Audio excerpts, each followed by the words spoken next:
wala namang mag-i-issue ng either TRO o injunction.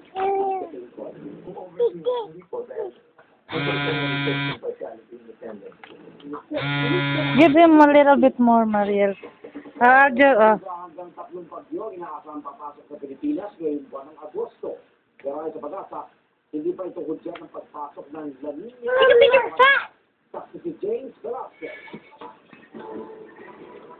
Give him a little bit, he's waiting. Kalunos-lunos na ekstena sinapit ng Providence Heredia sa Marikina. Dito sa mga lugar sa Metro Manila na pinanubog ng nakarang taon ng Bagyong Ondoy. How come this is slow?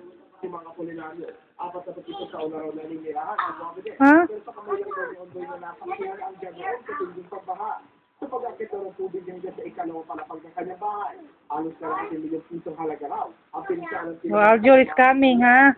wala yung baka ngayong Ondoy at mga almost triple yung taas ng tubig. Hindi namin alam na ang biglaan aangat ng tubig.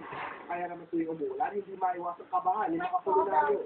Ayon mismo sa pag-asa, hanggang 3 bagyo inaasang papasok sa bansa ngayong Agosto. Ang tunayan ay namatawang active low pressure area, mahigit 6 na kilometro, silangan ng bayan ng Hinatwag para masasabi natin na lanina na. Pero para kay mga kulinaryo, maigi na maging handa. Ang mga importanteng papeles, isinilitan niya sa waterproof na lalagyan at itinago na sa second floor. Nakahanda na rin ang kanyang mga flashlight sakali mawala ng kuryente. Nakahanda na rin sa bumiga sakali magkaroon muli ng flash flood. Ako ang nire-rescue 161 sa Marikina sa magdedeklar sa mga paradong eksteros kanal sa 16 na barangay sa Marikina. Nakahanda na rin ang kanilang mga robot, ambulansya, at isa pang rescue vehicle sakali magkaroon sa kulang. Ako si James Velasquez, sa inyong saksi. Sa ibang balita, apektado na ng pagtaas ng presyo ng asukal ay ng maliliit na negosyo gaya ng banana, kiosk,